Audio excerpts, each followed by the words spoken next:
ना करूं, मगर वो कुछ ना करने की बजाय कुछ करना शुरू कर दे, कुछ भी करना शुरू कर दे जिससे किसी ना किसी को कुछ हासिल हो रहा हो,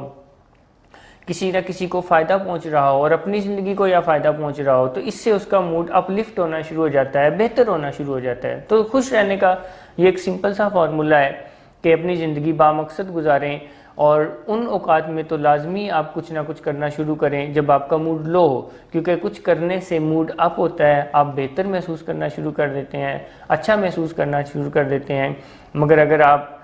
जब दिल करता है कि मैं कुछ ना करूं और आप कुछ नहीं करते हैं, लेटे रहते हैं, बेकार रहते हैं, तो फिर आप और ज़्यादा बुरा महसूस करते हैं, और ज़्यादा डिप्रेशन में जाते हैं। और अगर उसके बरक्स आप कुछ करने लग जाते हैं तो आप अच्छा महसूस करने लग जाते हैं। तो ये सिंपल सी साइंस है, सिंपल सा फार्मूला है कि अच्छा महसूस करना है तो फिर कुछ करना है,